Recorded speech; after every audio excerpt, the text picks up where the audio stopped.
Bad Cat Audio.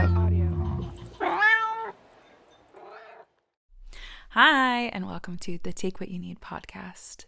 This episode highlights Adria Moses, the impeccable, powerful, and sisterly presence on Instagram.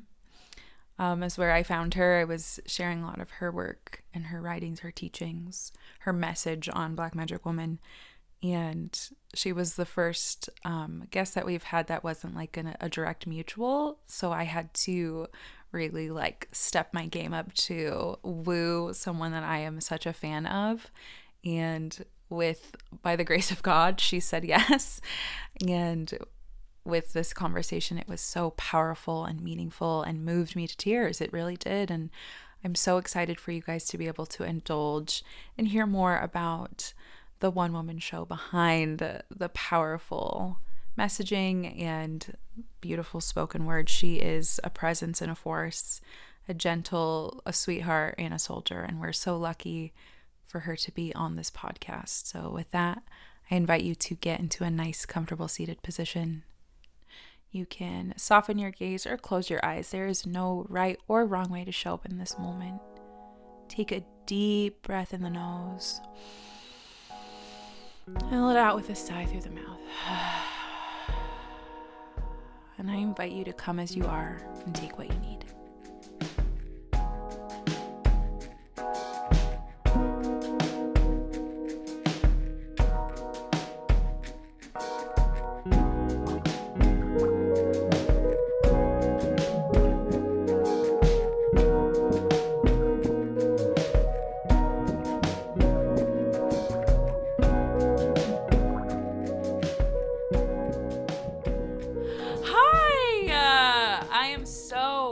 Honored and grateful to have you in this space today. You are such a guiding light of wisdom for me on Black Magic Woman and beyond the platform. I've been a fan before we became mutuals, and I've just seen you spread your wisdom and grow this incredible platform and share, and so in such an unapologetic way. It is like such an honor to get to be in community with you. Thank you so much for gracing us on the Take What You Need podcast today with your goddess energy.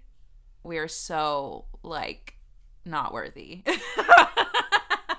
So are worthy. That's the thing. That's why we're here. So thank you for having me. I appreciate you for making space for me. Always. Yeah, you have been such a guiding light of wisdom, and just the way that you share, and you're so honest and so vulnerable with so many people, and you still also hold such an incredible identity. And there's still a level, I feel of maybe separation or mystery almost, which I love, because you only give what you can give, but you give a lot. So yeah.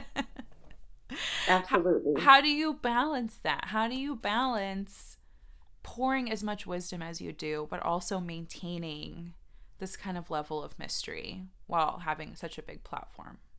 Yeah, it's interesting, and I ask myself that question a lot. One, I want to say the sharing and what comes up in me is very innate, and when I started sharing on Twitter 10, 11 years ago, when it was really the thing to do was to tweet.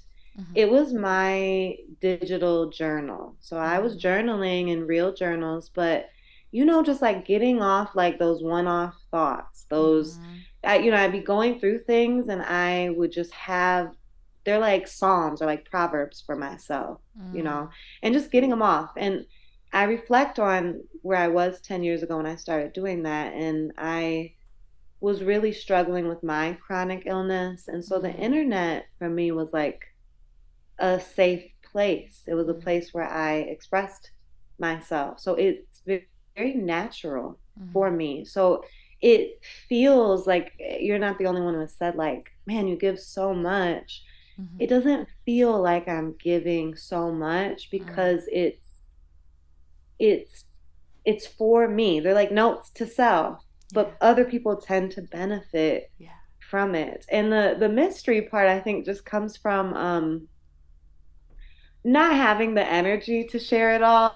My friends and my family would say like the one thing off of social media that probably comes out is like my playfulness. Yeah. I'm a little more playful in real life and Yeah. not so serious as the stuff I be talking on there. Sure. But I'm also talking that stuff. So I think it's just like it's the humanness of like being Mhm. online and understanding that being online is only a fraction of our Yeah, humanity. It's absolutely. essential, but it's just a fraction. Yeah. It doesn't take a lot of effort. I'm Yeah. not even I can't even front Lexi. It doesn't Yeah. take too much effort. That's good.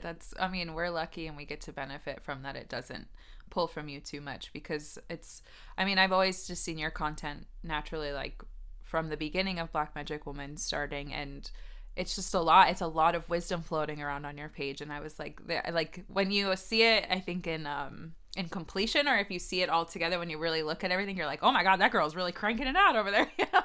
Which you are, but it's so nice to know that it doesn't like pull from you in a way that it's like detrimental to you. And I don't think it would Yeah, ever yeah, get to that place. I don't think you would ever let it get to that place.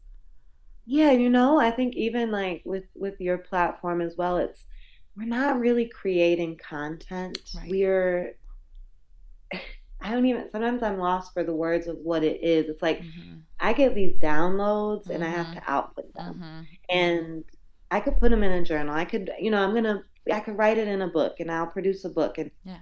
I could do all these things, but honestly, like going right to the source Yeah. is just, it's like it doesn't even feel like Yeah. it's content. Someone asked me like, do you like plan your content and like use Hootsuite and stuff like that? I'm like, no, this is in real time. Like Yes. something I could experience something, I could be inspired by something, I could be Yeah. going through my own shit, excuse my Mm, language, but mm, be going through mm-mm. my own stuff and it's just in real time. And I Yes. love it. It's like Yeah. it's very organic. Yes. Very, very organic, for Yeah. sure. Yeah. I Yeah. love the intention of just like, this is a place to put it. Because that was my intent for Black Magic Woman too. It's like I had all these feelings, and I was just like, I just need a place to put these things. Like that's all it really was. Is like I just need to put it somewhere. Exactly. And also, you can curse on this podcast. Be Okay, good to free. know. Be free. Yeah. Be Sometimes I free. don't even have other words. I'm like, okay, shit is the only word that sounds right. This was the right word. It is fine. I'm curious to know, because I see you as magic. When did you know that you were magic? Take us back to younger baby days. Yeah. Oh, goodness.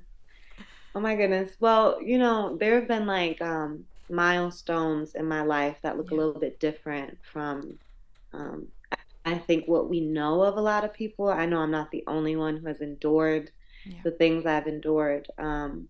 And reflecting on like my childhood, like I always say like and it just so happens the acronyms just so happen to work out BC and AC. Okay, Okay. so Okay. before Crohn's disease, because I have an autoimmune Yeah. disease, a chronic illness that I was Yeah. diagnosed with when I was 12 years old. Mm. So I was still a little girl, and then there's the after Crohn's and who I Mm. was after that diagnosis because it was a totally different little human. Yeah. But before the Crohn's, and my mom always describes me, and I remember very fondly. I have a lot of moxie, very Mm. like gregarious, very Mhm. Mhm. intuitive. My Mhm. dad would always say like anytime there was anything lost in the house, he would just ask me to go find it and I could locate and find anything. And it'd be in the most conspicuous places. Like, why is it that I can find something in the back of a closet that I've never even been in, but I know that it's there? Like very strange little things like that and had a lot of like sensitivity to Yeah. me. Yeah. Um, so even when I was younger, and maybe because it was kind of observed in me, I knew that something in me was a little bit, maybe I didn't identify it as magic, but something was just there. Yeah. And getting diagnosed with Crohn's disease, I think, is what, and at the time when I was 12, I didn't think it was magic. I thought it was going to be Yeah. like my downfall. And like I Yeah. didn't understand what it meant, Right. but it increased my sensitivities. Yeah. It heightened my awareness because I Mm. had to be so vigilant around Yes. caring for myself. And Yes. I suffered and I struggled with that illness. Mm. Um, And I live with the illness now, but at that time I struggled. Mm. And over time, I tried to adjust to it, but I Mm. just couldn't. And when Mm. you ask me that question of when did I know I was magic, my true answer is when I survived my surgery, Mm. which I was not, the odds were 100% against me. I had a surgery Okay. when I was 19 Yeah. years old, seven Yeah. years after my diagnosis, and Okay. um, my bowel, my small intestine split open. I Mm. woke up one morning and I began to literally lose my life, and I was Yeah. hospitalized. Yeah. I was put on life support, Okay. and I survived, and I had an Mm. open wound, and surviving that is Mm-hmm. what made me realize, like, oh, not just like I'm meant to be here and I have Right. purpose, because a lot of people go through things and they Sure. don't feel purposeful afterwards. No. It almost broke me. It almost Yeah. took me out the game. Yeah. But I remember, and that was 10 years ago when I started Yeah. talking my mess, saying what I really felt, because I Yeah. had seen things and endured things. I was hospitalized for 60 days. Um, Mm.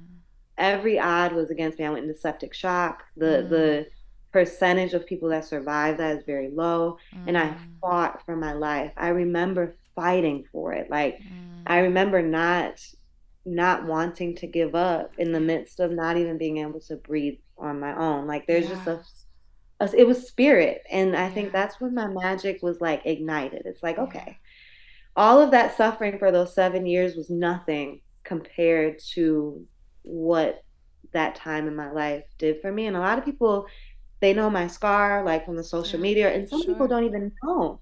They don't Right. even know. They're just like, this girl talks a lot of good stuff, but it's Yeah. coming from From a a place. place of experience, Yes. of enduring, and that midnight hour of like, okay, and being very lonely and Mm. without your health, and just truly relying on spirit, literally, mind, Mm. body, soul, water, food, everything. And that's Mm. when I knew. I was like, okay, all right, I might be, capable of more than I thought. Yeah. So Absolutely. that's what comes to my mind. Yes. I really commend you for that fighting spirit because it's not so often that we are faced with like life or death decisions, and it's not often that people want to choose life and fight for it like that. Sometimes it seems like the easier route to just be like, yeah, I'll just take a break. I'm just gonna sit this one out. I'm just gonna, Yes. yeah, And like I've been there too. I've been there too. Like, you know totally, what? I don't know if I yeah. want to do this. I don't know if I actually want to be here. I've Like, also been there. yes, But fight, like yes. that fight is it's a choice in a lot It of is a ways. choice. It is a choice. And I speak for so many when I say thank you for fighting for your life and being here today and getting to share your tale. And, you know, I don't know. It's just like there's this lightness about you that I've always really enjoyed. And that's like we've really started to get to know each other on this like personal way in like very short weeks. But it's like there's this lightness about you and this like effortlessness that I like see in you. And I just like how how I want to take notes. It just feels like you're just showing up in fullness, and it's so, I know there's no like guidebook for it, but like where do you find that power to fight or that effortlessness that you so just beautifully embody in your journey? Yeah, I get that question a lot. Good. I sometimes I don't know where it comes from. I'm gonna be very honest. Sometimes I'm like, but I have to, you know, and I know you can relate to this, like our ancestors, like I Yes. imagine my ancestors to have been ruthless, Yes. and there's a resilience in the bloodline that Mm. shows itself. I look and I see them, and I reflect on like, oh, I'm probably, you know, family members that I've lost that I was really close to when I was little, like my aunt Teresa in particular. Like I evoke her spirit, because Mm. although she lost her life in her 50s, Mm. there was just something about her that I felt so safe Yeah. in her comfort. And I do feel like a lot of what I'm relying on Mm. ain't even me. It's Yeah. like it is ancestral spirit carrying me. And the Yes. more I evoke it, the more I write and I Mm-hmm. cast these spells and I Mm-hmm. use my words, the stronger that Mm-hmm. becomes. So a lot of times when people are like, where is it coming from? Like, how are you doing this? Like one of my friends the other day was like, give me whatever you got. And I'm like, Mm-hmm. it's obedience. It's obedience and it's faith Oh, and it's trust that, you know, and it's the trust comes from enduring and seeing the light yes. and then going Yes. back into the dark and then seeing the light. It's like really believing that that's Yeah. real. But I rely a lot on spirit. I Yes. rely a lot on the things I cannot see. Yes. And some people think like, it's easier to be faithless. It takes a Mm. lot of work to be faithful. Faithful. Like it's labor in a lot of ways. So Yes. I rely on those that came before me because they are the reason that I'm here. And I may Mm. not have ever seen them and I may not Mm. know their name, but I feel like so connected. And Yes. so I rely deeply on that. And surviving kind of offered me like a second life. And I always Yeah. tell people that I'm kind of living my life in reverse, where Yeah. my struggle happened really early on, and Yeah. I don't plan on struggling much Yeah. after Yeah. that. Like I no agree. matter no matter how long I live for, it's like my struggle already occurred. Yeah. So now it's like it's my chance now to just live in light, in ease. Mm-hmm. Even when things are hard, it's like, Yes. oh, I've seen my Yeah. rock bottom. Yeah. So I'm like, it can't get worse than that. So what's really good? That's how it feels, you know? He said, Miley, what's good? Yeah. Literally. Miley, what's What's good? I good? absolutely, I love that so much because it really does give you that sense of like, I'm here to do this, and it is a choice. It really is a cognitive choice, and and there's effort to that. There's effort to creating a life of ease and realizing like, okay, I've done that. I've done that. Have you seen the movie Big Fish? It's an older movie. Who was in it? Ewan McGregor. I don't know that one. Okay, so Okay, I got he sees it's one of my favorites, but he sees in the witch's eye how he dies when he's like a little kid, right? And so he lives knowing how he dies, and he's gets put into all of these situations. He's like wrapped up in this tree, and he realizes he's wrapped up in this tree and all these things are happening, and he goes, "Wait." And he thinks he's going to die, right? And he's like, "Wait, this isn't how I die." And the tree just drops him out. And he's like, yeah, that's not it. I'm going to keep moving forward with my life. And it's like so similar to this idea of like, I've been there. I've seen it. I know. I've been a part of that rhythm. I've seen the light again. I've been a part of the rhythm and I've seen the light again. And it's like that beautiful, delicate dance, but now you're choosing, and that effort that you're putting forth is, I think really what speaks to your power. that just blessed me. I love that. That's exactly right. Yeah. Like I know I'm supposed to be here, and a lot Yes. of people, it sucks that like we have to suffer a little bit Yeah. to know To that, and realize that. Yeah. I wouldn't wish that for anyone, and it's a blessing for me because I know right now I'm supposed to be here because there was a time where I thought it was the end, Right. and it got really, really close Mm-hmm. and it wasn't. Yeah. And so I'm like, okay. So Yeah. I move with that energy. I Yes. hold that every day, and I have the scar to remind me Yeah. every day, Yeah. just so you remember, like, Yeah. and to live, yeah, in as much fullness as I can provide. It hasn't always been this. It hasn't always Yeah. been light, Yeah. ease, of course. Yeah. Yeah. You know how life gets, but I do. it's a blessing. I have to watch Yes, that movie. it's so magical and mystical, and like it's something I've carried with me like as my favorite movie for many, many years. I love this also idea of this reminder because I often reflect in my healing journey, and I remember there were points in my life where I was you're just like so down, you're so dark, and it's just so like there's just no way out, and you just kind of have to wade your way through that. And it wasn't until upon like further reflection, having moved through that moment, where I was like, I lived past that. And it was like this like aha moment for me to be like, oh, I overcame that. I moved past that. you live past this day. You know what I mean? I didn't think I was going to in that moment, to say like I lived past that just small tweak of perspective makes me again realize like I'm in the tree, I'm crawling in the tree, and all of a sudden the tree branches drop me and I'm like, oh yeah, okay. Let me keep Yeah, moving on this path. Yeah. I love that.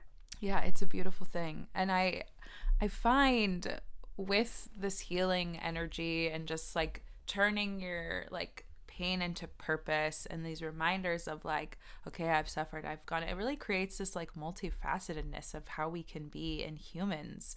There's like so much bending and there's so much breaking and there's so much flexibility that we need to have.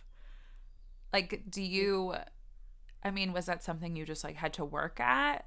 And I'm sure like you've seen other people like do this and create this, but like, is that something that you've been like, I really need to like, for my survival, I need to be able to bend? Yeah. I didn't see enough people doing it, I would say. I think I see Mm, more people now than I did then. okay. And I always tell people, like, I'm a sweetheart and I'm a soldier. Yes. Those two identities, and then every identity in between, um, I had to really tend to each of them. They each required my attention individually. Yes. Um, I think it's so funny that you just brought up the bending, because after my surgery, I was going to church a lot. Like, Yeah. I was like, God keep me here. Like, I was just going through it up and down. I'm not as religious as I used to be at all. Yeah. But I was in the church a lot, and I remember there was a prophetess there, and Mm-hmm. she read over me, and she was like, "You're like bamboo." She's like, Mm. "You're gonna bend, but you're never gonna break, and you're gonna be a healing force for your family." I didn't know what bamboo was at that time, so I Mm-hmm. googled like, what does bamboo be doing? Yeah. And I think everyone and anyone needs to just read up on bamboo, because it gets planted and then it doesn't sprout for years.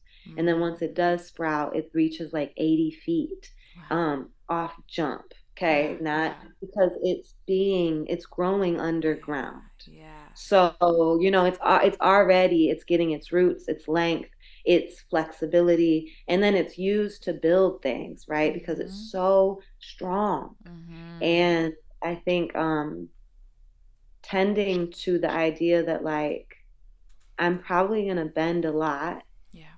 but also like not becoming rigid. And there's so many aspects of bending that came up in my life, like becoming a yoga teacher and Yes. getting into my body and the identity around like, yeah, being a soldier, like being Yeah. wounded. Yeah. And that question is a very unique question to me, because I Mm-hmm. feel like we're reclaiming so much all the time. Yes. And I had to really reclaim things that weren't a part of society. Like Yeah. there's not a lot of spaces for people that like see death and then Yeah. are walking amongst us, which are a lot of people. Like, it's Right. not uncommon. A lot of Yeah. people go through life threatening things, Yeah. but just embracing the identities that weren't status quo, right? Yeah. And were outside of how I looked and Yeah. how I showed up. So Yeah. I don't even know if I'm answering that question You are. precisely, but You those are are. the things that come up in my Yeah. spirit when you're asking that. Yeah. Absolutely. I mean, it just speaks to, I don't know, like that trailblazer like energy, I guess. So like an unknowing trailblazer in a way, because it's like you're creating what is not seen and you're having to like trial and error your way into identity of with no example. And I find that like that resilience is created and there's like these maybe not even words to ways of like experiences showing up and you're like I don't even know what this is but like I have to do that this way. Like no guidebook, no mentor, just me trying it out. And I think that's like so powerful and like and it really does like maybe we don't give ourselves enough credit for being able to say and acknowledge like yeah, I did that and I didn't even know I was doing it and I didn't realize what I was doing and I didn't see anybody else doing that before and it's so like go me a little bit, you know. Yeah, and it's in I think that's why it was so important to like reveal Yeah. myself to a Yeah. certain extent of like, I know I'm not the only one. Yeah. And beyond that, I get so many messages on a weekly basis around how my words are just carrying people, and Yeah. how, I get DMs like, I have that same scar, like I have a scar. And Yeah. I never saw that. I never saw anyone embracing. And we live in a very, like, again, like Yeah. white-centered Yes. world, like Yes. standardized world where like the body has to be like this and that and the third. And and your spiritual practice should look like this and that and the third. And it's like, really, we're so individuals and we're so communal, right? We need to see each other in our truths truly. And I feel like that's why I started to, and revealing myself was also in efforts to reclaim what I had lost. It was my me tending to my ego. It was not, it was like, I need to take care of my ego because my ego got crushed by the things that, changed, that had to Yeah. change. Yes. And from the physical to the mental to the Yes. emotional. And so I came out of hiding because I was like, it was the only way I felt like my ego could feel safe or to heal. And I'm never to speak to Yes. that because we all have the ego. Of You know what I'm saying? course. Of course. Yeah. Yeah. I love that so much, and I think approaching the ego in a sense of like it also has its needs. It also needs to be tended to. It's not something to ignore. It's something to make peace with and to, like find there's balance within it all. There's balance within it all. And again, tying into this idea of like one lane spirituality or one lane ideals of what Eurocentric beauty standard and la da da da da, and like stepping into the space as someone that doesn't look like everybody else is looking, like showing up with what we have and like finding tenderness in that is huge. And it's your survival makes room for other people's survival, you know what I mean? And like you being like, I can do this too, so can you. Like we're doing it. It matters. It matters. For sure. You mentioned your yoga journey. I want to hear more about that. Tell me more, please. I love sharing my yoga journey because again, we just need more relatable stories, Yep. okay? Because it's Yep. not all peaches and cream. My body, I've been practicing yoga for, again, yeah, 9 years, and Okay. my body still is like, please don't put me in that position. My body. So, I got diagnosed with Crohn's when I was 12. So by the time I actually experienced yoga, I had Crohn's for about 5 to 6 Okay. years. It was right Okay. before my surgery. Okay. Took my first yoga class. And I couldn't touch my toes. Because one thing about chronic pain, it's going to Yeah. build up in you. I was going through it as a young teenager, and I couldn't touch my toes. And Mm-hmm. they were like, let go and relax. And I'm like, let go of what? Like, relax for what? Yeah. I loathed it. I was like, this is some BS. I was like, this is some BS. And I did not like it. And then I went through my Mm-hmm. surgery. And once I recovered, it was about a year after my wound was just closing up. Okay. My mental health was plummeting. I was Yeah. just not in a good place. Yeah. And everyone around me was like, you should do yoga. Like, everyone was like, keeps bringing up this yoga thing. And I'm Mm-hmm. like, okay, whatever, y'all. I'll do it. I didn't have anything to lose. I was like, at this point, I'll try anything just to keep me here. Right. And I just Googled the closest yoga studio near me. Now, I'm from a small city outside of Detroit Okay. called Inkster. Okay. And you don't learn nothing about that coming from where I'm from. You don't, I thought there was one yoga. I thought it was just yoga, Right. period. I signed up, I get to the studio, I go into the room, and it's hot. It's hot as hell. I'm like, why do I feel like I'm in Vegas right now? Like, what is this?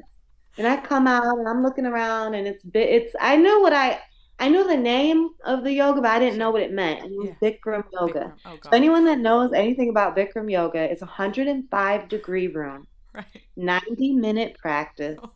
26 postures done twice. No. My little self, my wound was just closing to a scar. And I was there, and I was like, okay. And I could barely, like, the breathing that you have to Yeah. do in 105 Yeah. degrees.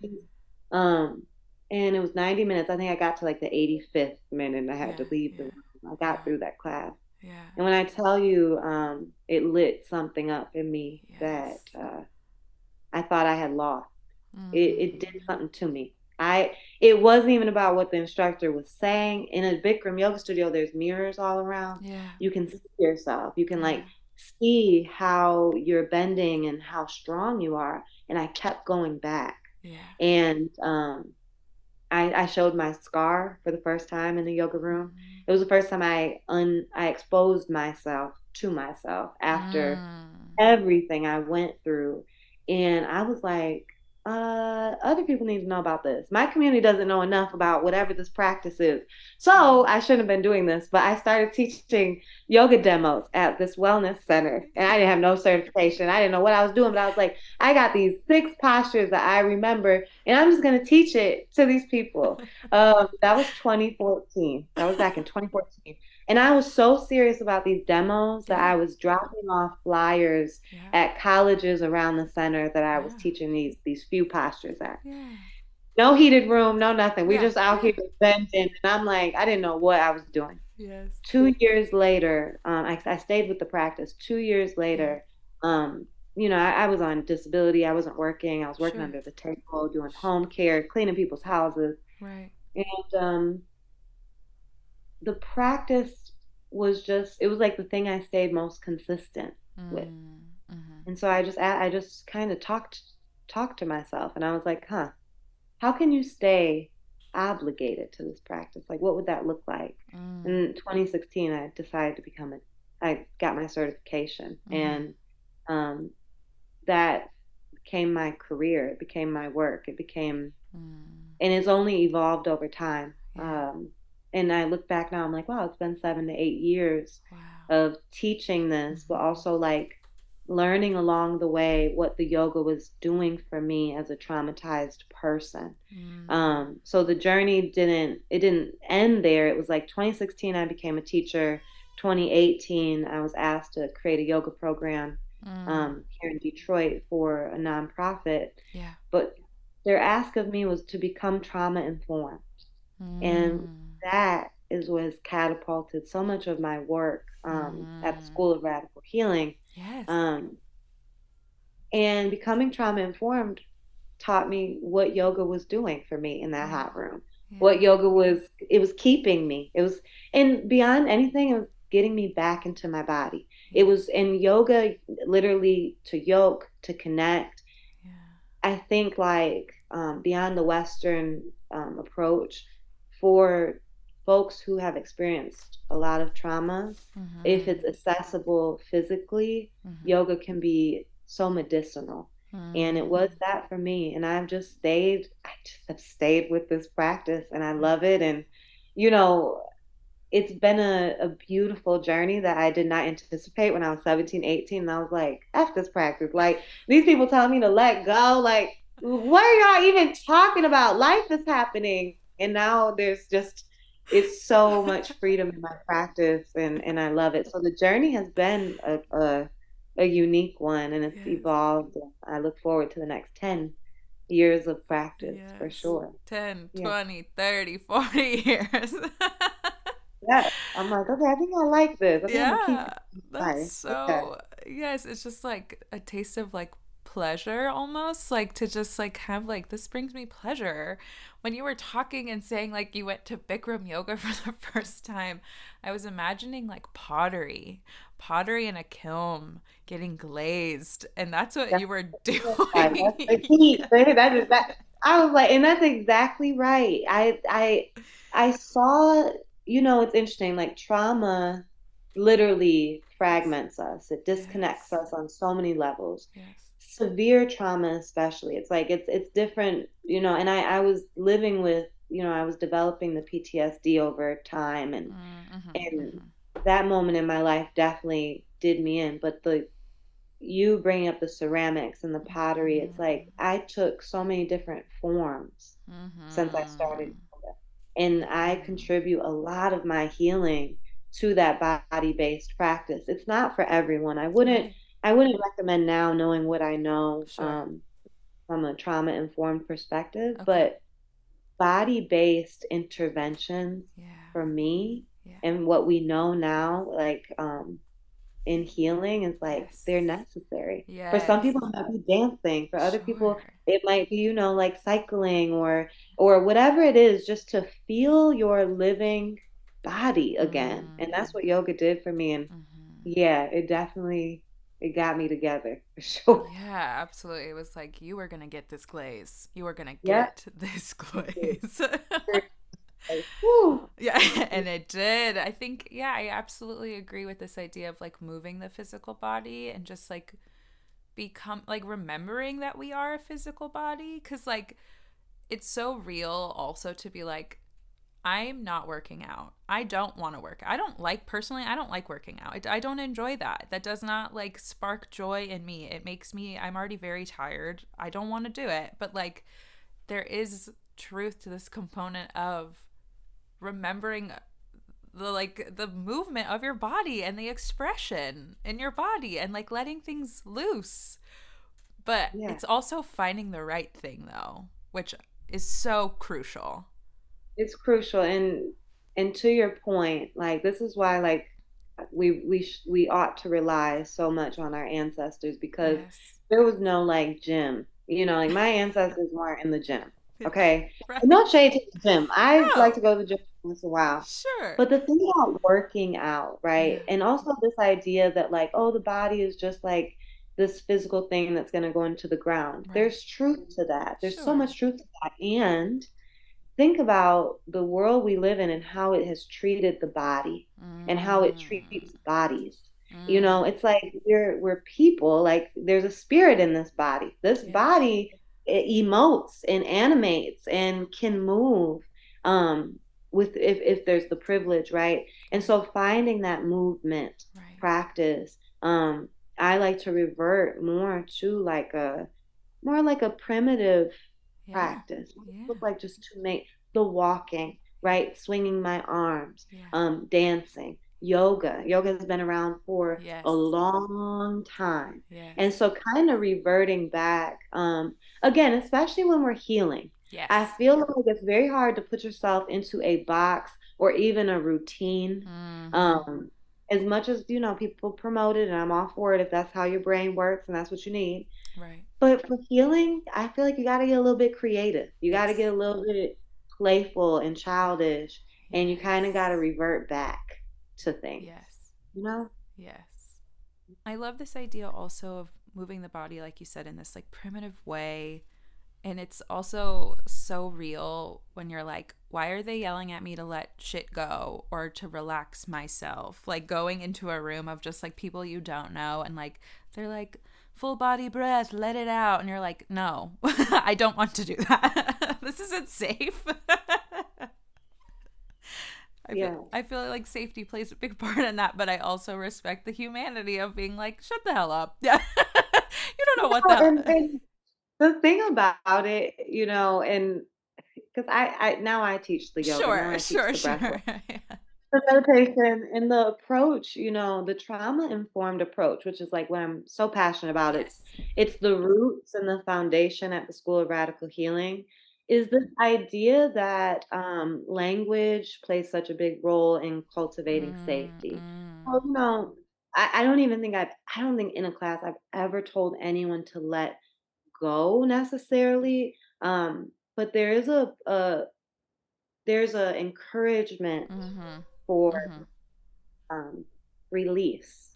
And I Yes. think that back then, right? Because that was a good amount of years ago. Sure. We just don't know what we know now Right. about each other. Where Yes. it's like, how can I cultivate safety so that people can let go, Yes. right? Yes. Asking, and it's not black and white. I don't want Right. to, I try to be mindful as well of like, okay, in some places maybe that works, and they do Yes. say that the issues are in the tissues. And so I'm always looking like I want my students and my clients to have a release, but I want them to have that release within their own agency and on their own time. Yes. And so I'm always just facilitating the modality itself Yeah. that might foster the environment for someone to let go, Right. right? But I agree with you, like I reflect on that time in my life, also just where I was. I just Yeah. wasn't. was younger and I was like, I don't really get it, Yeah. and uh, it's a unique I don't know, experience when you are like trying to recover and you're using Mm-hmm. yoga or maybe mindfulness in order Yeah. to do. You have to be Yeah. really careful because Yeah. there's a lot of this westernized Mm-hmm. standards. Mm-hmm. And a lot of people teaching it are privileged. They have Mm. they have no worries in the world. Of course they can let go. Yeah. Um, yeah. It's yeah, you're like there's a place of ease for you to do that. And good for you. Yeah. And good for them. Exactly. Good for them. I find there's a lot of softness to the way you've cultivated and the way you've shown up and the way that you create space for those for your clients, for your people, for the people that show up in your yoga space and for the foundation of radical wellness and healing. Tell me more about your journey to softness at this point in your life. Ooh. Um, I feel like I'm just arriving. Yeah. I'm not gonna lie, I feel like I'm just arriving at what it means to be soft. Yeah. Because so much of survival requires you to be rigid, for Yeah. you to be a little. And when I say survival, I'm not talking about like I'm talking about really, really making it out of the trenches. Yeah. Okay, Yeah. the lowest points that that I felt I could go through. So Yeah. the journey has been radically, it's taken a lot of radical accountability, Mm. taken a lot of people telling me about myself, because I'll be honest with you, um, especially after I got sick, like Yeah. when I was 12, Yeah. I I became the opposite of soft because it Mm. was what I thought I had to do, but also what it was like demanded of me to be hard. And Mm. that's why I say like I'm a soldier, but I'm a sweetheart. But the soldier come first. And Mm. the fact of the matter is like I wrote something, and I'm pretty sure Black Magic Woman reposted it. Mm-hmm. But I wrote like I'm so proud of who I Mm-hmm. used to be. Mm-hmm. She did everything she could with what she knew. A fighter, never give her upper, all rounds type. Now I'm regulating her, moving her into ease, into softness, Mm-hmm. because she doesn't have to do that anymore. Right. And so there's something that it's gradual. I think Yeah. that the soft life isn't just like the next day you wake up and you're Right. good. It's a Right. gradual, it's like coming from the top of a hill, Yeah. and you don't want to run down that hill too fast, or you're going to start to roll and Yeah. spiral down that hill. Yeah. It's been a very gradual process. Yeah. Um, and what it makes me think of, where my brain is going right now, it's like even with my when my wound was healing, it was like we packed the wound for a long time. Then Mm. the wound turned into a scar. Mm. But you still have to mobilize that scar, Mm. or you're gonna have other problems, right? So I Yeah. still had to stretch that scar. I had to keep that scar soft with like oils and things so that I Yeah. had mobility. Yeah. And I look at that within myself, like, oh, I have to keep Mm. going back to these wounds that have Yeah. hardened me so that they Mm. can become softer. Yeah. And I have to listen to what people around me that love me are seeing in me. And what comes to my mind is like after this is what I was saying after my diagnosis, like you couldn't touch me with a 10-foot pole, right? Like I Yeah. just had the worst attitude. Right. Very, very, very hard. And I suffered, you suffer a little bit more when Yeah. you're harder because Right. it's restrictive. It restricts you and Mm-hmm. you don't get to experience as much. And I attribute a lot of my softness to the people around me who stuck with me Yes. through it. Yes. And were soft with me and were Mm. patient with me. Yes. And so it's been a gradual process, and healing things, healing them and letting them go, literally, um, and giving myself the permission to be a little bit undone. I'm Yeah. very undone, a little bit unhinged, and I'm okay with it. But there's a softness that has to be present for me Yeah. to be okay with it. And I did an interview like a few months back and Mm. talked about my soft girl era because Yeah. it's like, no, I'm really in it. I don't have all the luxuries of what a soft girl era would give you, but Yeah. in my spirit, I Yeah. feel more gentle. Yeah. I feel a lot more how do you say, like supple, and like Yeah. willing to a little bit more vulnerable Yeah. too, because that hardness, that strength Yeah. is protecting. It's that Yeah. protective layer, it's that armor. Right. Now every few cycles I take a piece of my armor off, and Mm-hmm. I recognize like I can do that, and I Mm-hmm. can put it back on if I Mm-hmm. need it. I don't have to Mm-hmm. wear it every day all the time, Mm-hmm. 24/7, every single moment of my life. Yeah. So it's been a gradual process, and I think it's still working. I'm like, I'm probably only gonna get softer, which is Yes. it scares me a little bit because I don't know her all that well. I don't know the soft parts of me Sure, sure. all that well, to be honest. You know?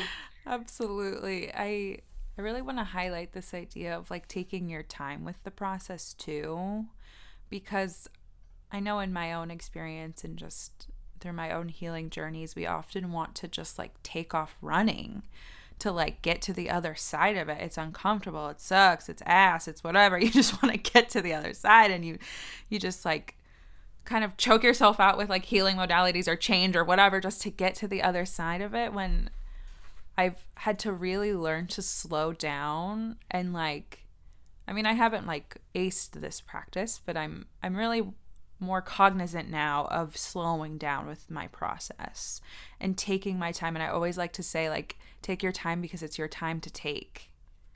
Literally. Literally. It Literally. belongs to somebody else. It's yours. And it's a Literally. reclamation. There's some reclamation in that as well, isn't there? Yes. Yes. Yeah. Taking back your time, giving yourself permission to show up undone, unhinged, to feel a little uncomfortable, to feel a little goopy, if you will. Like I always call it like caterpillar goop before you become the butterfly. Like the caterpillar goes into the cocoon, becomes goo, and then comes out as a butterfly. And it's like there's a lot more cocoon goo than there is, butterfly stages, I find. And that's okay. I think that's giving yourself a little bit of room to just know that like healing isn't linear. Time isn't linear. Like give yourself breathing room to let yourself show up and be and like hold yourself. And that is like you just said, you're like, I don't know that soft girl, I don't know the soft other soft parts of myself, but like once you get there, you'll make space for her to get to know Exactly. her. Yeah, exactly. And everything that we're talking about, it just brings up so much in me. And it's like our softness, because when we first started, it's like take us back to that the Yeah. little Adria. Yeah. And it's like she was soft and she was silly and Yeah. she was so silly. Yeah. But she had an attitude, and then she got sick. Yeah. And what I became is why I'm here right now. She became ruthless. Yeah. And I love that about her. Yeah. And it's not like even when we say like we don't know that part, it's like it's just unfamiliar. It's like Yeah. it's always been there, Yeah. but we're sort of like uncloaking that part of us again. And like you brought up the safety, Yeah. so much of my life has been I need safety in order Yeah. to be soft. Absolutely. I am not gonna soften up if I don't feel safe. Absolutely. And it also makes me think about again the wound care. Like when Yeah. you're healing a wound, like Mm-hmm. I'm talking about a big wound, Yeah. it typically is deep. You have to keep going back into the Yes. wound. It's not like you Yes. just slap one thing on and then you take time and it heals. You Right. have to keep going back. You have to peel off Revisit. Yeah. and you have to clean it. And then Mm-hmm. you have to pack it back up. And then the Mm-hmm. next day you have to do it again, again, Mm-hmm. and again. And then you get a scar. And guess Mm-hmm. what? It's not done. You still have to Right. stretch the scar. You Right. have to tend to the scar Right. of whatever it is. So I think it's important. And I know the rhetoric goes around a lot, like healing's not linear, but people really need to take that in and Yeah. internalize that it's not. Right. There's no one modality or many modalities that's going to do it. Right. It's the dedication to the self and the humanity, Mm-hmm. which is so Mm-hmm. much of what I hear you speak to is like our humanity around it. Yes. Um, Yes. so it's yeah, that like lights me up to talk Yeah. about that because Yeah. Yeah, it's not no one-stop shop at It's all. And not. also, you don't want to do too much. You Yeah. don't want to do too many modalities, so you're gonna stay right where you at, And I think literally. that's a really good point. Because if you do try to like choke yourself out with too many things, like you're not really like there's no rush to this. There's no right way to show. That's what something I'm always guiding. I'm a Reiki practitioner, and it's like setting the stage for safety and just permission is like there's no right or wrong way to show up in this moment. Like you have to do only you know what's good for you. You know what I mean? And getting reacquainted with that inner voice to know what's good for you and having to again revisit those wounds and revisit that to just get through it, to to find nuances within it, to become more familiar and even more flexible with yourself. And I think there's a lot of expansion in that idea. There's a lot of expansion to that existence, to our existence. And there's Yeah, not one way to show up in this, exactly. There's just Yeah. not. And it's as It's go very ahead. revolutionary. No, Yeah. you're good. It's very revolutionary. Everything you just described is like that's like it takes a lot of courage to do that. And Yeah. it's definitely set apart from what many people would do. Yeah. Um, so yeah. Yeah. Yeah. I think the overarching theme here has been like courage and just like power and but like also redefining what power is because we were talking a few weeks ago about your power and your boundary work and you're being the boundary queen. I would love to hear you talk more about your boundary work and how it's evolved within your healing and within your identity Oh my because it's goodness. yeah, Yeah, go ahead. No, it finish. started I was going to say it started with the boundaries having to be really thick and really barbed wiry, and I remember at the age of 12 going through something not so similar but an emotional sense. I was very hard. I was a very hardened person. I'm way softer than I was when I still honor that girl and shout out to 12-year-old me because she allowed me to survive and be here today. But I really relate to that like no one could touch you with a 10-foot pole and no one could touch me with a 10-foot pole. I wouldn't let Okay. anyone near me. But I also realized like I just wanted love so bad. And I just like was pushing anyone away that would give it to me. But please, so starting off with this armor, how has it evolved for you? It's so funny because one of my good friends yesterday, Uh-huh. she was like, I need your expertise in boundaries, like, and we ended up getting on the call, and I literally what I told her was like, like Yeah. you don't Yeah. need my advice, Yeah. actually. Even the fact that you're asking someone else about boundaries, Right. no, you're telling yourself what you need. Right. So there's so many there's layers to this, and Mm. I know a lot of people can relate to this. And Mm-hmm. so many of my boundaries begetted my survival, which begetted me being able to thrive in my Mm-hmm. life. I Mm-hmm. didn't know what a boundary was. I grew up in a very volatile household. I grew Mm-hmm. up in a very abusive household. Mm-hmm. My siblings and my mother and I survived domestic abuse. Mm-hmm. And where there's domestic abuse, there's no boundaries. It's a free for all, Yeah. and anyone could get it. Anyone could get it. So you grow up not knowing that you're allowed to have um, needs Yeah. or that you're allowed to not want certain things for yourself. Yeah. And I did that for pretty much into my early 20s. I Yeah. probably would just say like my surgery again, like these hallmark Yeah. moments in my life Yeah. really shift. And I'll never forget, and this is the story that comes to my mind when you ask me about the boundary work, because this is what kind of was the catalyst for me. Mm-hmm. Um, after my surgery, I was experiencing I was having my chronic pain like immediately. And my mom Yeah. was like, go to a doctor to talk about it, just to talk about the pain I was experiencing every Mm-hmm. day. So I was like, okay, I found a doctor. We start talking, and um, he enlightens me to a point where I'm like, after I saw this therapist, I changed my life. Like, I don't Mm-hmm. know. His name was Dr. Roth. He doesn't practice anymore. He had MS, so he also had an autoimmune Mm-hmm. disease. But I remember I was sharing with him my relationship with my father. And my father has Crohn's disease. So this is the unique thing. My dad got diagnosed when he was 11 years old, and I got diagnosed when I was 12. As a Black man in America at 11 years old getting a chronic illness, they put him on the only thing they knew to put a person on, which is like prednisone. And his mother, my grandma Sweetie, was giving him Xanax when he was 11. My dad is still addicted to those Xanax to this day, and he wreaked a lot of havoc in our lives. And I wouldn't say just because he was an addict. I think, also because you know, he hurt people in a literal sense. This dialogue between my therapist and I was really rooted around this idea that my dad had so much influence over how I cared for my Crohn's. So when I was 12, what did my dad give me? He gave me Xanax.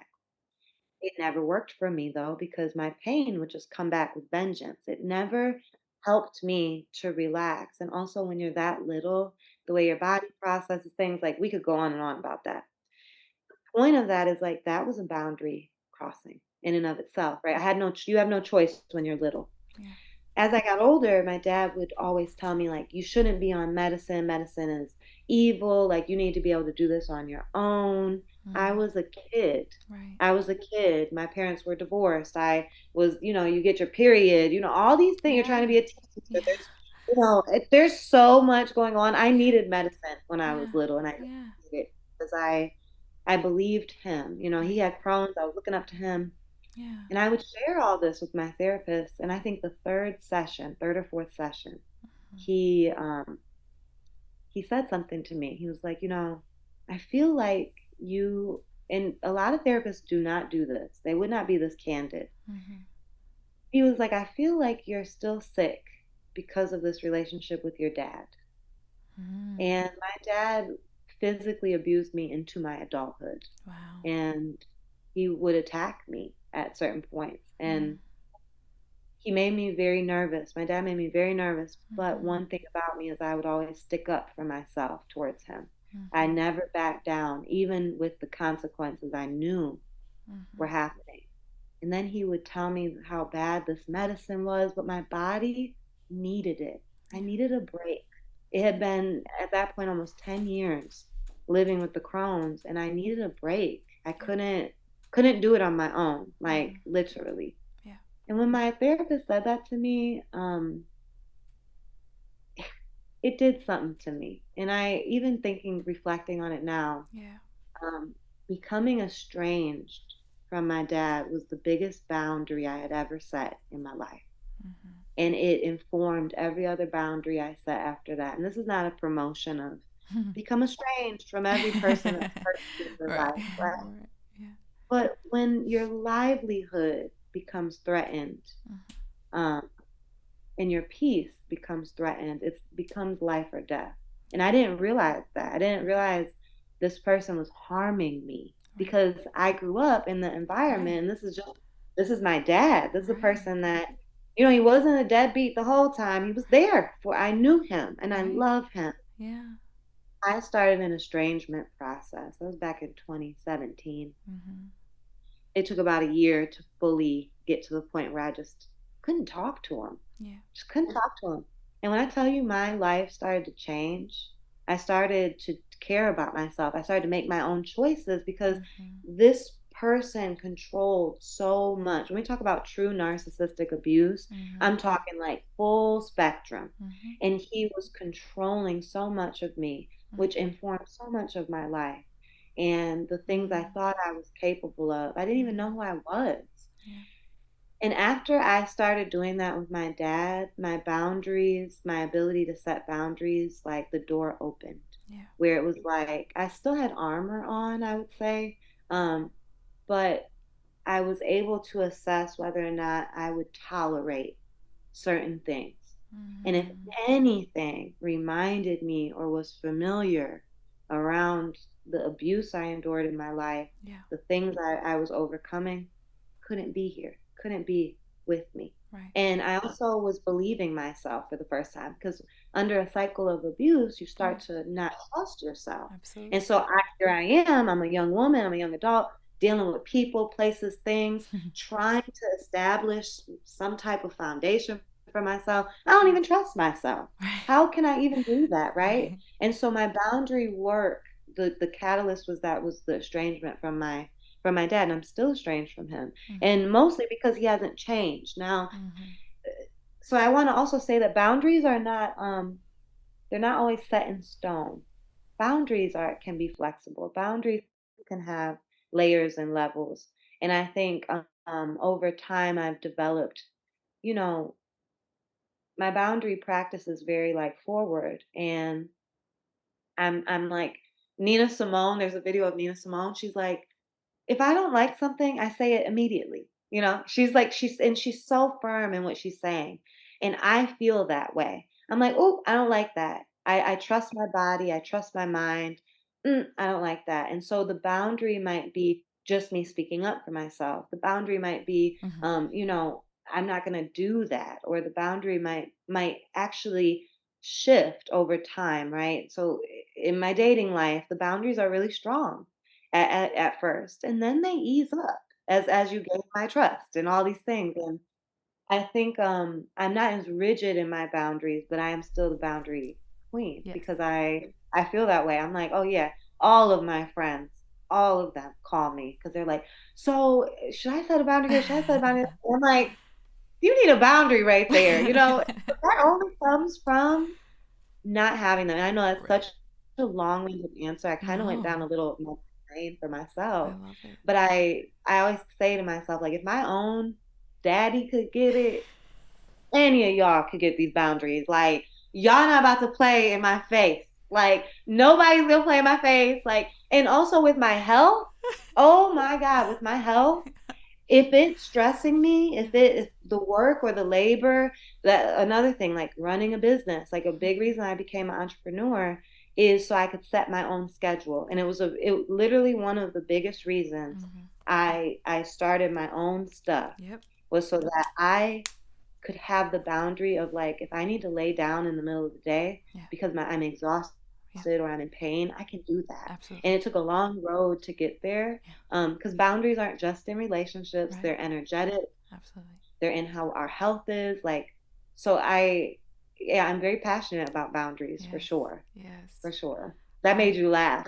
It did. If my own daddy can get it. Okay, I know. I feel so bad saying that, but me, I am so adamant. I'm like, I am. It's my life. It's my life, and I only get one, Yeah. allegedly. Yeah. Um, allegedly, right? I only get one, and if you are Yes. a threat to that in any way, shape, or form, Yeah. Yeah. I'm a little more ruthless in that area, probably. Absolutely. Yeah, I was tearing up when you were talking.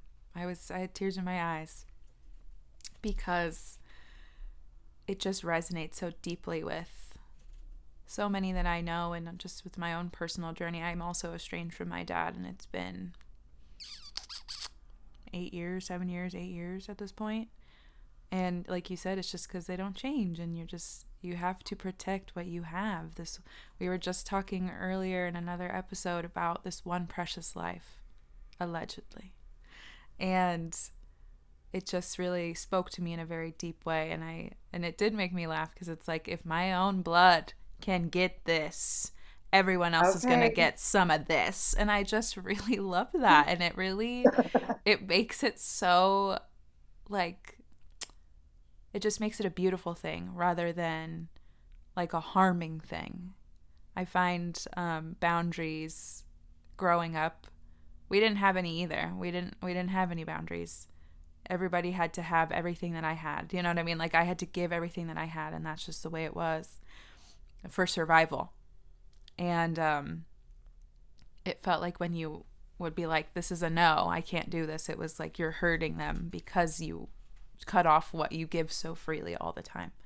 So it's just it's even healing me in a way. And like I'm like my 12-year-old self is just like welling up inside of me, and like I'm like it's coming out of my eyes to hear that like it can just be because I'm protecting what I have, and it's not a bad thing. It's not a bad thing to protect what you have. You this is what you have. Like, this is it. Yeah, sure. And I needed someone else. I needed Dr. Roth to tell Yes, me yes. that actually just because this person is your family doesn't mean that you like I can just take whatever they do to me. I don't he literally taught me that, and I talk about him, my that Yeah, therapist so often yeah, because he changed my life. yeah. And it's not often that like you go to and I only saw him for so many sessions. Sure, And sure. he he empowered me Yes. because I was like, "Oh, I'm allowed to like Yeah, not tolerate this. yeah. Like, I don't have to tolerate this. Right. Boundaries, and I forget who said it, but it's like boundaries are the things that actually enable Mm-hmm. the love Mm-hmm. and the care and relationships, Mm-hmm. right? Like Mm-hmm. my best relationships have Mm-hmm. boundaries. Mm-hmm. Literally. I'm Mm-hmm. like, wow, these people love me Yeah. because they respect my boundaries. Like Yeah. they love me so much. And it that is so healing, It is. right? Um, It is. especially with the grief of estrangement and the grief of losing those that you want Mm. to be there. Yeah. But this, the boundary, they on the outskirts, Right. like, Right. They have to be. It has to be sometimes for that. For those other relationships to flourish and to show you that other people can respect when you say like I don't have it, they're like that's fine. You don't have it, I won't take it. We're good and we still love each other, and it's like we love each other probably even more now, you know. right? Yeah. And they can be really light, right? Like I think Yeah. about you and I first connected, Yeah. and I had to let you know, like I just one day I was just so exhausted. I Yeah. just was like, I don't have anything Yeah. today, and I want to show Of up course. so fully Yeah. when I'm Yeah. connecting. And I felt so much safety and Yeah. permission to just be like, hey, like, can we do this another day? And you're like, yeah, like they can also be very Yeah. light, but I find a lot of people will ignore those things that come up Yeah. in them and they feel obligated Mhm. or they don't want to disappoint Mhm. people. And guess what? Sometimes we disappoint each Yeah. other. Sometimes like things have to Yeah. change and maybe we're expecting it. And I find like the more I do that, Yeah. the more I get kind of reinforced that it's actually okay Yeah. to do Yeah. I had a relationship or a friendship rather of someone that I look to as like an older sister, and she's taught me a lot about how to be, and I've always like really appreciated her. Shout out to Chelsea Dobbins. And she had said to me one time, we were talking, I don't know what happened, there was a disgruntlement, friction, and she said to me, which was so enlightening, she's like, that's okay, you can be mad at me, I'm okay with that, like we still exist, as friends, you can be mad at me, and like giving me permission to be like, yeah, actually that did kind of chafe my ass a little bit or whatever, like whatever it was. Period. Yeah, that. to be like, yeah, like I am a little mad at you. And she's like, that's okay. You can be mad at me. That's okay. And I was like, Loving is that. oh, I was like, wow, like, thank you. I'm not even mad anymore. Like I was so disarmed. I was so disarmed. I love that. That is Mhm. so loving. Like Mhm. I love that for you as well. I Mhm. feel like that is it's like salve Mhm. for, It was. for It us was. It was such a beautiful. I'm a recovering people pleaser. I didn't have permission to be mad at anybody without something bad without happening something bad or happening. even being able Yeah, to experience that exactly. Or feeling. to express it. Yeah. Exactly. Exactly. Mm. So it was so freeing in so many ways to just say, like, oh, thank you. Thank you for letting me be human. Yeah. And be mad. And yeah, And it not was. go anywhere and Mm-hmm. not leave me or Yeah. punish Or me. punish me. Exactly. It's so real. I'm feeling so much sisterhood in this space today. I feel so much like connection, and I really have to just take a moment to acknowledge how powerful this conversation is and what healing work it's doing beyond just this moment. I know that it will permeate beyond just this moment. And I just have to acknowledge that because there is power in this. And I know you had talked about like wanting to do more speaking, and there's so much power in spoken word and like showing up in this place. And I'm so honored to get to be a part of that journey and like answering a quiet wish of yours to just do more. And like people need to hear your voice, and I needed to hear your voice today without even knowing. Like, I mean, I knew this was going to be beautiful and delicious and gorgeous and powerful, but even now, like, I'm going to walk away from this and like sit out for a little, like, take a beat for a minute to really digest what a gorgeous conversation this has been and your wisdom. Beautiful. Yes. That's why I said, I'm like, I'm sure a lot of people will be able to relate to this, Yeah. because I just recognize like we are not the only ones, Mm-hmm. and we have such a collective connection, Mm-hmm. and sharing our stories is healing and freeing. And Mm-hmm. the further I get from those times in my life, the Mm-hmm. more I want to speak to those Yeah. times in my life, because now I can look back and say like, yeah, this happened, Yeah. and this is what it taught me, Yeah. and this is what it did for me. And it's for anyone who maybe also is in that storm Yeah. currently. It's like, yeah, Mm-hmm. you might be in that storm for a minute, Mm-hmm. okay, Mm-hmm. but there's like there's another side. Mm-hmm. There's other aspects of the journey that you're just not privy to yet, Yeah. but Yes. they come eventually. Yeah. So also hope, Yeah. right? Courage, Yeah. hope, and that faith that Yeah. we were speaking to, for sure. Absolutely. So much so. I want to give you an opportunity as we take this conversation to a close to provide any shameless plug that you have, any offerings that you want to provide for the collective, for the community. So take it away. Okay, so obviously, like you and I, we connect on social media, so Yeah. I always plug my social media. Yeah. Adria Moses, Adria Moses, like in the Bible. And I founded the School of Radical Healing in 2020. It's my baby. Mm-hmm. We do a lot of radical healing work there. Mm-hmm. Um, and there's a couple offerings at the School of Radical Healing. One being our trauma informed program, and Mm-hmm. it's really for anyone who works with people in the margins or Mm-hmm. those most oppressed by current and past systems, institutions, practices.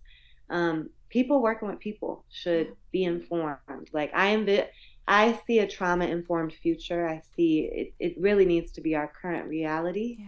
Um, but I'm doing the little bit of work that I can do to educate others, to Mm-hmm. inform others, not just from a practitioner standpoint, but from a survivor Mm-hmm. standpoint. We need to listen more Mm-hmm. to people who have lived through things. Mm-hmm. We need to listen to them because they Mm-hmm. have something you're not going to get in school. Yeah. Okay.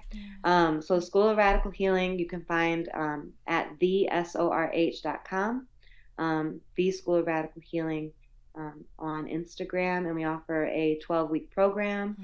We also just launched a chronic illness support group. We had our first session in November.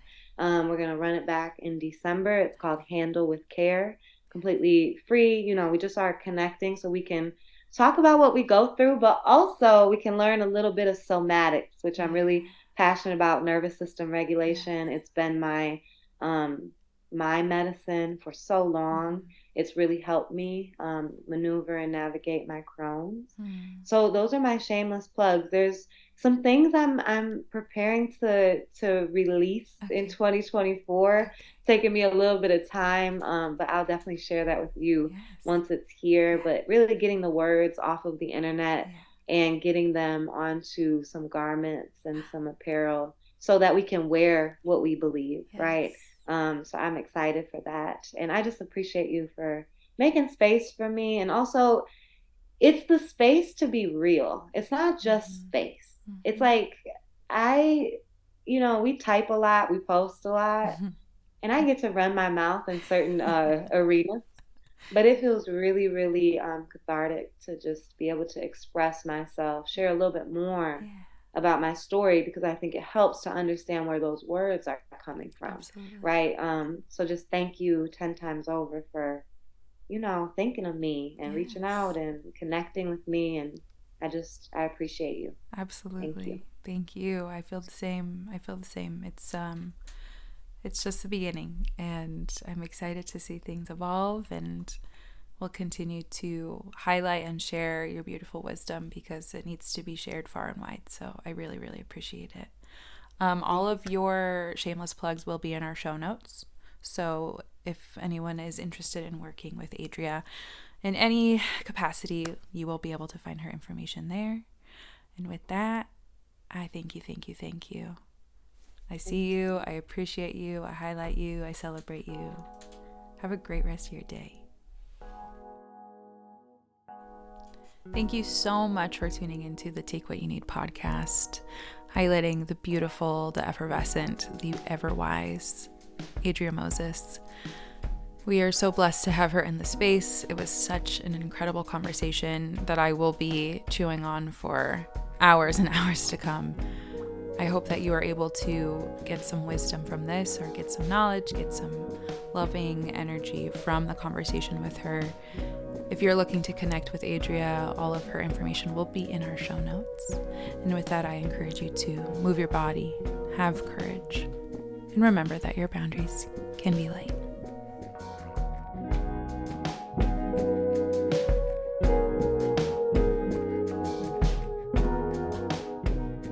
Take What You Need, the podcast was created by Lexi Bordeaux and Madeline Doss. Original music and production by Madeline Doss. If you enjoyed this episode, please add it to your library, follow the show, leave us a review, and send it to a friend. It's the best way to spread the healing that you just heard. I invite you to join on Patreon. Patrons of Take What You Need enjoy exclusive updates, minisodes, shout-outs on the show, Reiki sessions, and more. Go to the show notes for the link, as well as all the links for our socials. This is a Bad Cat Audio podcast.